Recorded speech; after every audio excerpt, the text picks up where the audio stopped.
The California sun beat down on the naval base, making the asphalt shimmer. It was a place of constant motion and sound. The distant thump of weapons firing, the shout of instructors, the steady rhythm of feet running in formation. Through the main gate, a simple gray car rolled to a stop, looking very out of place among the military trucks. The driver was a woman, her hair more silver than not, tied back neatly. She wore plain trousers and a simple shirt, the kind you might see on a teacher or a librarian. Her eyes, a calm gray-green like the ocean on a still day, took in everything as she showed her pass to the guard. The paper said she was a consultant. The guard nodded her through. A young lieutenant was waiting for her, looking a bit impatient. He'd been told to escort a VIP consultant to the command building. He'd expected someone in a suit, maybe someone loud and important looking. This woman seemed so ordinary. Dr. Vance? He asked, trying to hide his surprise. That's right, she said, her voice quiet but clear. Thank you for meeting me. No problem, ma'am. Right this way. He started walking at a brisk pace, the pace of the base, and she kept up without any trouble. They moved past a high fence, towards a cluster of buildings where the real work happened. This was where the teens lived.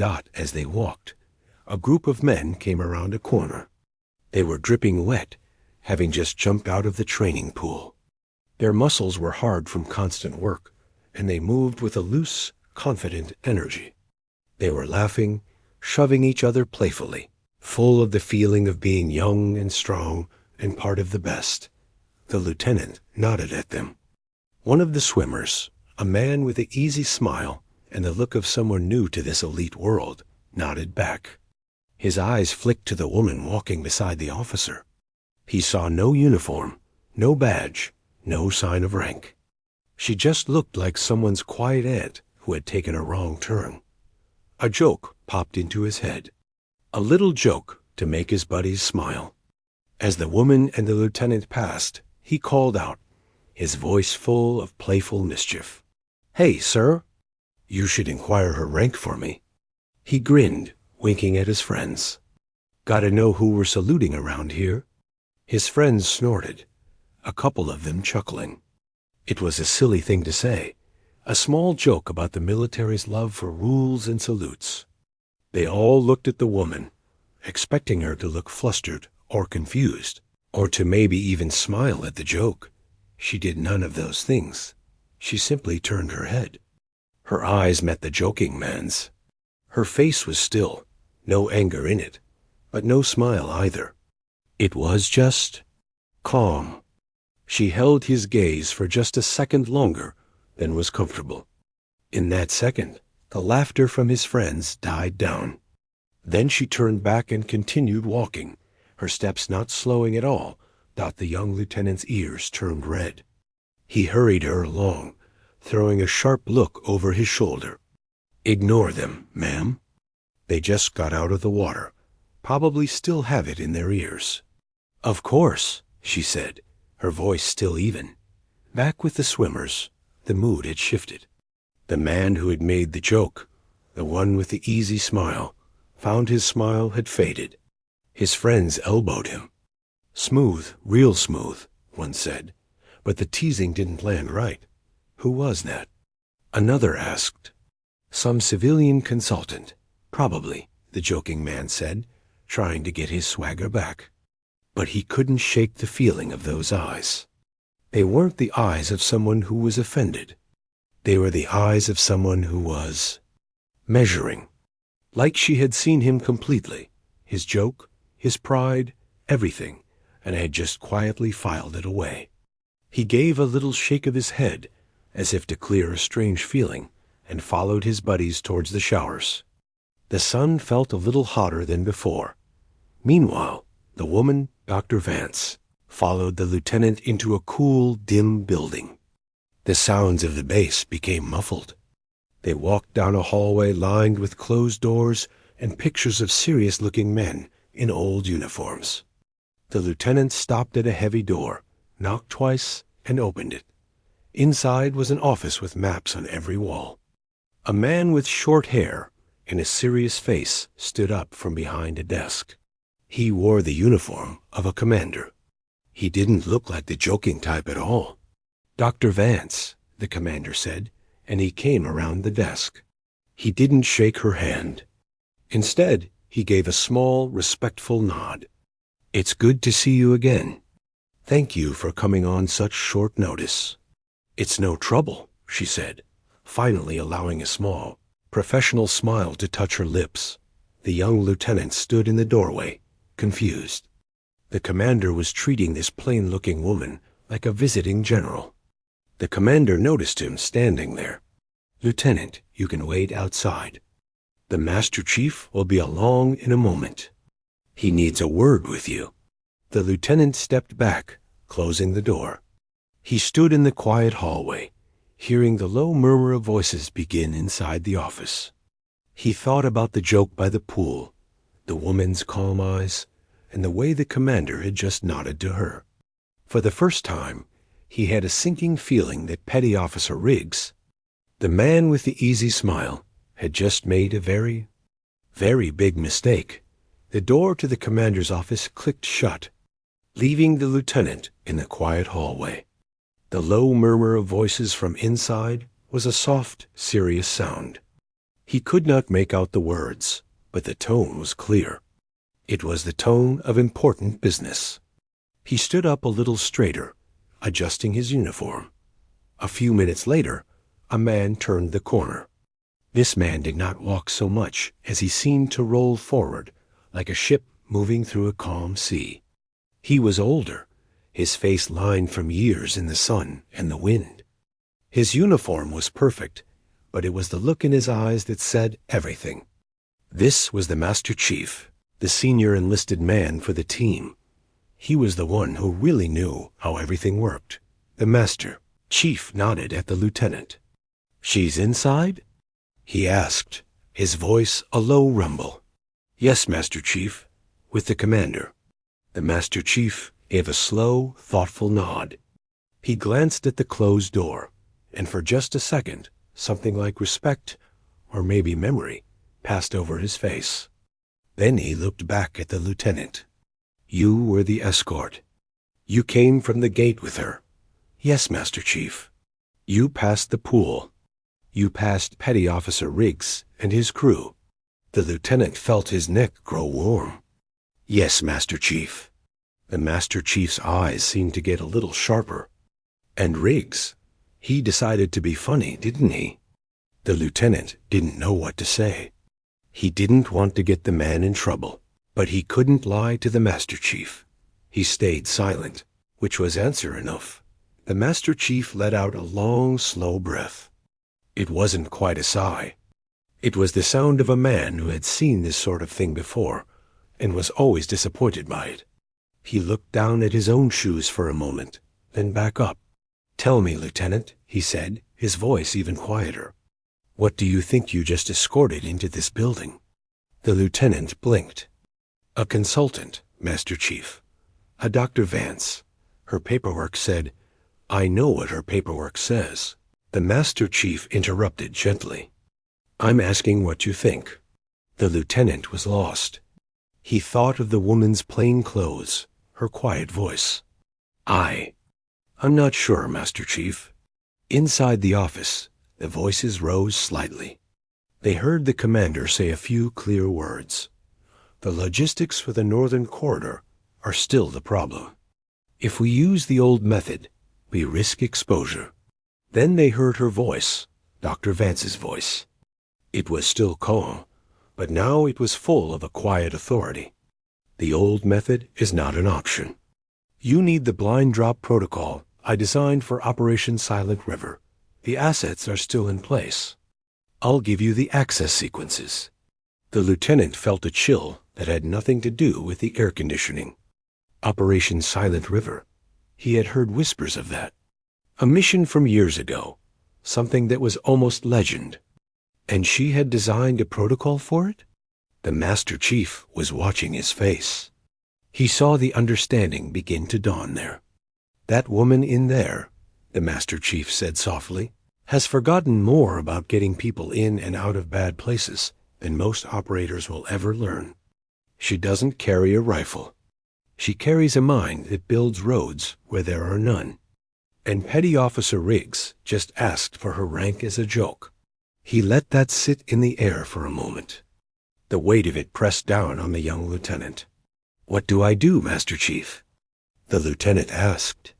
"You find Petty Officer Riggs," the Master Chief said, his tone becoming direct, "the time for lessons now over. You tell him he is to report to the commander's office at exactly 1300 hours. Not a minute late. And you tell him?"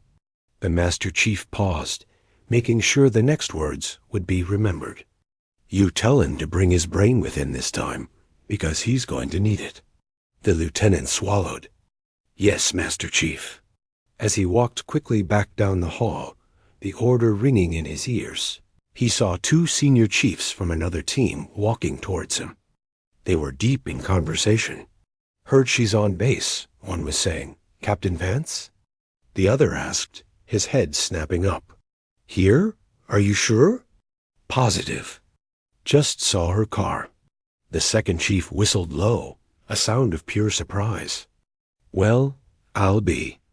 I thought she was long gone. You know they still teach her supply chain security model in the schoolhouse?" Their voices faded as they passed. The lieutenant's mind was reeling. Captain Vance. He found Petty Officer Riggs in the equipment room, checking over some gear. Riggs was still with his friends, and he had gotten his easy smile back. He was laughing about something. "Riggs," the lieutenant said. The laughter stopped. Riggs turned, saw the lieutenant's face, and his own smile faded. "Sir? You are to report to the commander's office at 1300. Exactly." One of Riggs's friends snorted. "What for? The pool joke?" He said it like it was nothing. The lieutenant ignored him, keeping his eyes locked on Riggs. He remembered the Master Chief's exact words. "And you are to bring your brain with you, because you're going to need it." The color drained from Riggs's face. The equipment room, which had been full of the sounds of clinking metal and casual talk, went completely silent. All his friends were staring now. The phrase "bring your brain" wasn't a casual insult. It was a knife. It meant you had acted without thinking, and now the consequences were coming. Riggs stood up very straight. "Yes, sir," he said, his voice tight out as the lieutenant left. He heard the frantic whispering start behind him. "Who is she? What did you do?" "I told you that wasn't just some civilian." Back in the command building, the Master Chief stood outside the commander's door, guarding it. He wasn't there to keep people out. He was there to make sure the two professionals inside were not disturbed. He could hear the steady rhythm of their planning, her calm voice laying out a path through impossible problems. He shook his head, thinking of the young, smiling man by the pool. The lesson was coming, and it was going to be a hard one. The hour between his order and 1 o'clock felt like a lifetime for the young petty officer. He tried to go about his work, checking his gear, but his hands felt clumsy. The easy jokes from his friends had dried up. They gave him space, but he could feel their looks. The question hung in the air, heavy and silent. Asterisk. Who is she? Asterisk. When the clock finally showed 5 minutes to 1, he made his way to the command building. His uniform was perfect, every button done, his hat just right. But inside, he felt like a raw recruit on his first day. He walked past the Master Chief, who stood outside the commander's door like a stone statue. The older man didn't say a word, just gave him a look that seemed to see right through him. Then knocked on the door and opened it. Petty Officer Riggs reporting as ordered. "Sir," he said, stepping inside and closing the door. He stood at attention, his eyes fixed on the wall behind the commander's desk. He could see the woman, Dr. Vance, sitting quietly in a chair to the side. She was looking at a folder in her hands, not at him. The commander did not tell him to stand at ease. The room was very quiet. The only sound was the soft hum of a computer and the distant, muffled shout of a drill instructor far away. "Petty officer," the commander began, his voice flat and calm. "Do you know why you are here?" "Yes, sir," Riggs said, his voice tight. For my comment this morning, sir. By the pool." "Your joke," the commander corrected him, not unkindly, but with precision. "You inquired as a joke about the rank of my guest." "Yes, sir." The commander leaned forward, placing his elbows on the desk. "A reasonable question, in its way. In our world, rank matters. It tells a story. It shows respect. You saw no rank, so you assumed there was no story worth respecting. Is that correct?"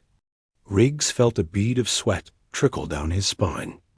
I didn't mean any disrespect, sir. It was a dumb joke." "I believe you," the commander said, and he sounded like he meant it. "But dumb is the key word. It was an act of ignorance, so let's fix the ignorance." He gestured to the woman. "This is Dr. Eleanor Vance. She is, as of now, a civilian consultant for the Department of the Navy. But for 30 years before that, she wore a uniform. She retired as a captain in the United States Navy." Captain. The word hit Riggs in the stomach. He had joked about saluting a Navy captain. "But that title," the commander continued, "doesn't really tell the story either. Captain Vance was not a line officer. She was a logistician. You know what that means?" Riggs forced his mind to work. "Supplies, sir? Planning?" "It means," the commander said, his voice dropping, "she was the person who built the roads no one else could see. When intel said a target was impossible to reach, she found a way in. When a team was deep in hostile territory with no way out, she built them a door. The network you used on your last deployment in the Mediterranean? She designed the secure shipping protocols for it 20 years ago." The commander picked up a single sheet of paper from his desk. It was old, the edges slightly worn. On it, Riggs could see typing and big black blocks where words had been covered up. "A classified document. This," the commander said, holding it up, "is a citation. Most of it is redacted. Blacked out. You see the names of places? Blacked out. The names of teams? Blacked out. The specific actions? Blacked out."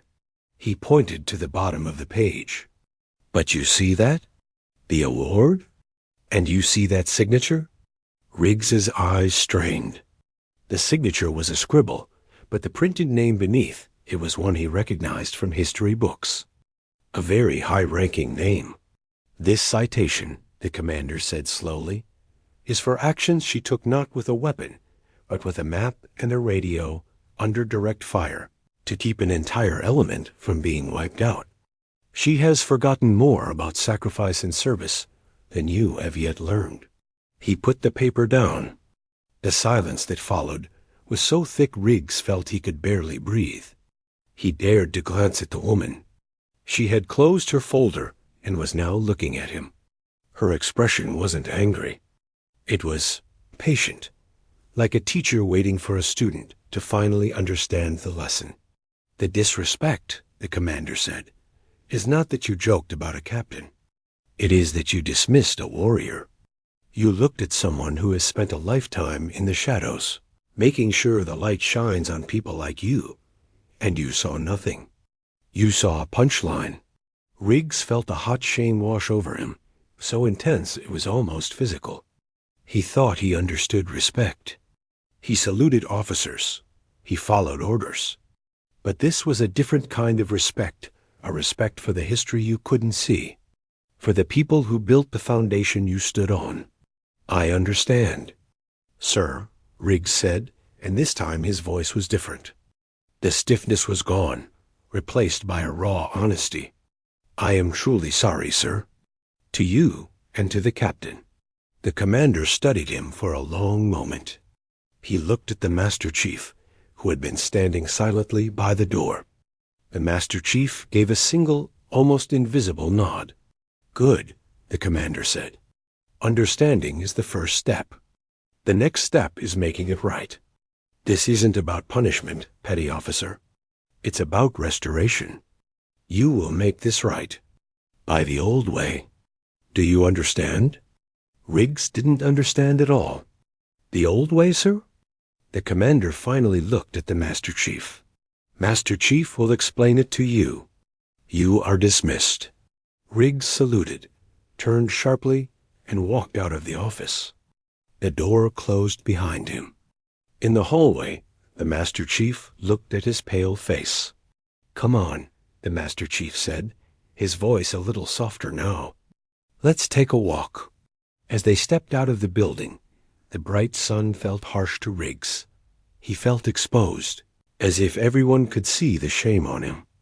The Master Chief led him towards the empty grinder, the huge paved area where they held formal ceremonies. "The old way," the Master Chief said, "is simple. It's from a time before paperwork and sensitivity training. When you messed up, you fixed it in front of everyone. You showed you learned the lesson, so everyone else could learn it too." Riggs's heart sank. "A public apology, Master Chief?" "More than that," the Master Chief said, stopping and turning to him. "You will stand before the team, and you will tell them what you did wrong. Not just the joke. You will tell them what you learned about Captain Vance. You will tell them who she is. And then you will give her the salute you owed her. Not because you're ordered to, but because you mean it." The idea of standing in front of the whole team, all the tough, seasoned operators, and admitting his ignorance was terrifying. It was a different kind of fear than the one he felt in training. This was a fear of looking small in the eyes of the people whose respect he wanted most. "But, Master Chief," Riggs whispered, "will she even be there? Will she want to see me again?" The Master Chief looked out across the empty grinder, a faint smile touching his lips. "She be there. She understands the old way better than any of us. She knows that a lesson only matters if it sticks. And for a lesson to stick, sometimes everyone needs to hear it." He clapped a heavy hand on Riggs's shoulder. "Start thinking about what you're going to say. Make it count. Word travels fast in a place like that. It doesn't move through official channels, but through quiet looks, a nod across a room, a few words muttered in the gear locker. By late afternoon, everyone in the team knew something was happening. They knew about the joke by the pool. They knew Riggs had been to see the commander. And now they heard the whispers. The old way. Nobody gave a formal order. There was no announcement over the loudspeaker. But as the sun began to dip lower in the sky, casting long, sharp shadows across the base, men started to finish their work. They cleaned their weapons a little more carefully. They put away their tools. And then, one by one and in small groups, they began to walk toward the grinder. The grinder was just a huge, flat expanse of concrete, a place for ceremony. It felt empty and too big most of the time. But now, men in shorts and T-shirts, men still sweaty from the gym, men with serious faces, drifted onto its edges. They stood quietly, not talking much. There was a feeling in the air, a kind of heavy quiet. This wasn't for show. This was for real.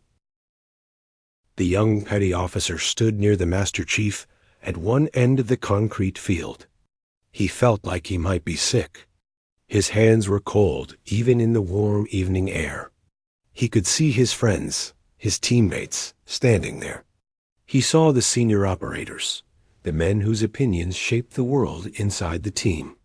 All of them were waiting. For him. "Remember," the Master Chief said quietly, not looking at him, "this isn't about shaming you. It's about learning.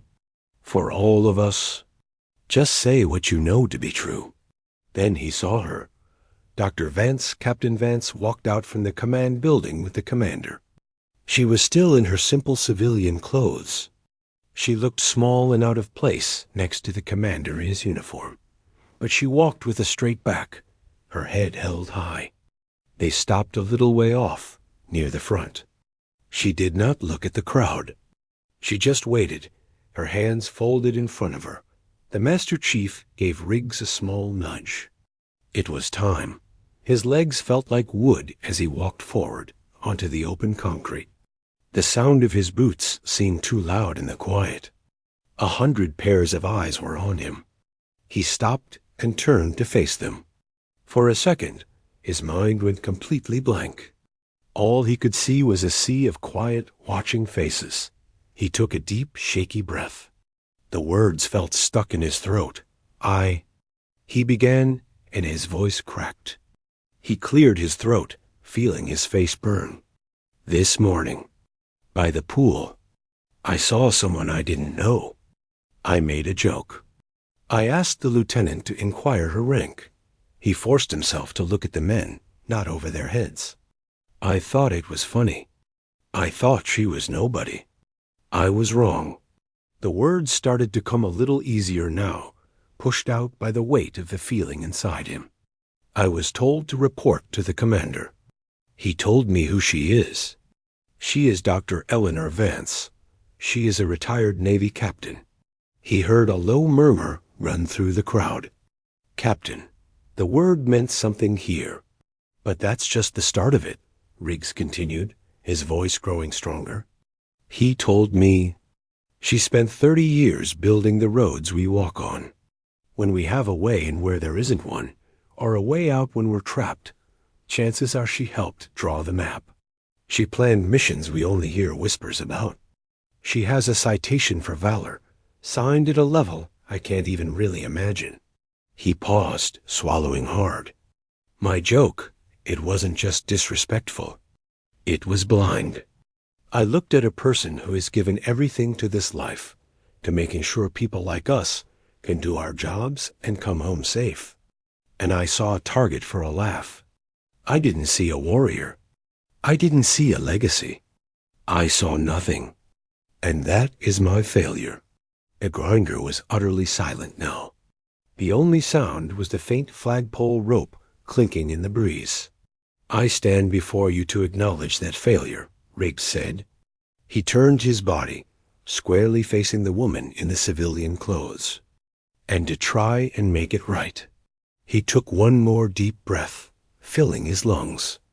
Then he straightened his spine to its absolute fullest. He brought his right hand up, sharp and clean, fingers tight together, his fingertips touching the brim of an imaginary hat. It was the most perfect, crisp salute he had ever given in his life.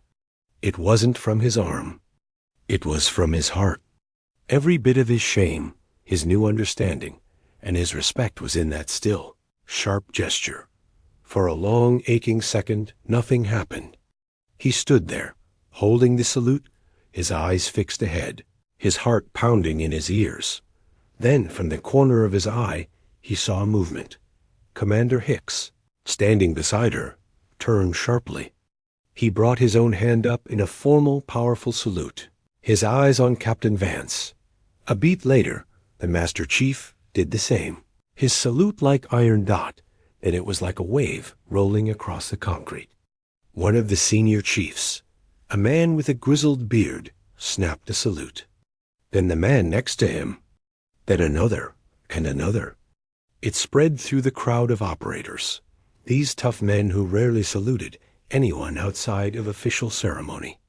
They turned their bodies, not toward Riggs, but toward the quiet woman in the plain clothes. Hands came up, one after the other, until every single man standing on the edge of that grinder, young and old, new and seasoned, was holding a salute dot. It was a forest of still arms, a silence full of meaning. It wasn't for Riggs. It was for her service, for her unseen work, for the road she built and the doors she opened. Riggs held his salute, his arm beginning to tremble slightly from the strain and the emotion. He watched her. Captain Vance looked at the commander, then at the Master Chief. She looked slowly across the sea of saluting men. Her calm face seemed to soften just a little around the eyes. For a brief moment, the mask of the quiet consultant fell away, and you could see the officer she had been proud, humble, and deeply moved. She held the salute for a precise 3 seconds, letting the moment sink in for every man there. Then she moved. She brought her hand up, returning the salute with a grace and crispness that spoke of a lifetime of practice. It was perfect, and as one, the 100 saluting hands dropped back to 100 sides. The silence broke. It wasn't cheers or clapping. It was just the sound of the world starting again, a cough, the scuff of a boot, a deep breath. But the air had changed. The weight was gone, replaced by a clear, shared understanding. Riggs slowly lowered his own aching arm. He felt empty, but a good empty, like a fever had broken. He didn't know what to do next. He just stood there, waiting. Captain Vance said a few quiet words to the commander. Then she turned, and she began to walk, not towards the building, but across the grinder. She was walking directly towards him. The men on the grinder watched, still quiet, as Captain Vance walked toward the young petty officer. He stood frozen, bracing for whatever was coming. He had given his salute, but he felt the weight of her gaze and knew this wasn't over. She stopped in front of him. Up close, he could see the fine lines around her eyes, lines earned from a lifetime of concentration and strain. Her gray-green eyes were calm, but they held a depth he hadn't seen before. "Petty officer," she said. Her voice quiet, meant only for him. "Ma'am," he managed to say, his voice a rough whisper. "That was well done," she said. The words were simple, but they hit him with a force that made his breath catch. Of all the things he expected, a lecture, a dismissal, cold silence, this was not one of them.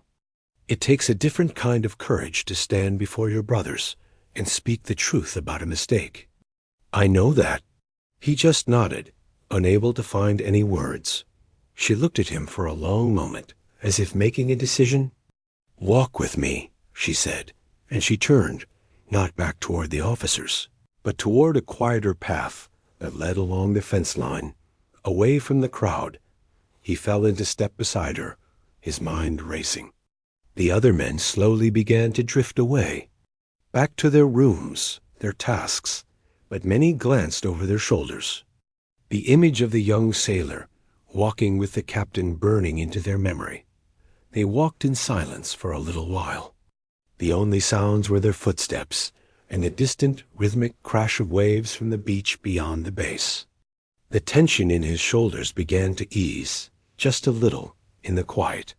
"You know," she said finally, not looking at him, "that salute back there. All those salutes. They weren't for me." He glanced at her, confused. "Ma'am?" "They weren't for the person," she explained, her tone thoughtful, like she was sharing a secret. "They were for the idea, for the institution, for the chain of respect that holds all of this together." She gestured vaguely, taking in the base, the teams, everything. When you salute an officer, you're not just saluting the man or the woman. You're saluting the trust that the country has placed in them. And they are saluting the trust it has placed in you. The trust that you will do your duty. She stopped walking and turned to face him. "You broke that chain today with a joke. You assumed there was no trust there to salute. So we had to rebuild the chain, link by link. Your apology was a link. Their salute was a link. It's fixed now. Do you understand?" He thought about it. He thought about the sea of hands coming up, not for a person in a fancy uniform, but for a woman in plain clothes who represented something bigger. "I think so, ma'am. It wasn't about you. It was about what you stand for." A faint, approving smile touched her lips. It was the first real smile he had seen from her. "Exactly. Remember that." It's easy to salute a rank on a collar. It's harder to see the rank in a person's history, in their sacrifice. But that's the more important skill. See the people who build the roads, not just the ones who drive on them. She looked out toward the ocean, now painted with the orange and purple of the setting sun. I was in your shoes once. Younger, even more sure I knew everything. An old chief, who looked a lot like your master chief, taught me a similar lesson. I never forgot it. And now, she said, looking back at him, you won't forget it either. And maybe, one day, you'll be the one to teach it. The idea was so huge, so distant, he couldn't even imagine it. But he nodded. Thank you, ma'am, for understanding. Thank you for learning, she said simply. She offered her hand, not for a salute, but for a handshake. A gesture between people who now shared an understanding. He shook her hand. Her grip was firm, dry, and steady. Go on, she said, releasing his hand. Get back to your team? He gave one last, sharp nod. Yes, ma'am. He turned and began walking back toward the barracks, his steps feeling lighter, clearer than they had in days. Back on the grinder, the commander and the master chief were still standing, watching the sunset. She's something else, the commander said quietly.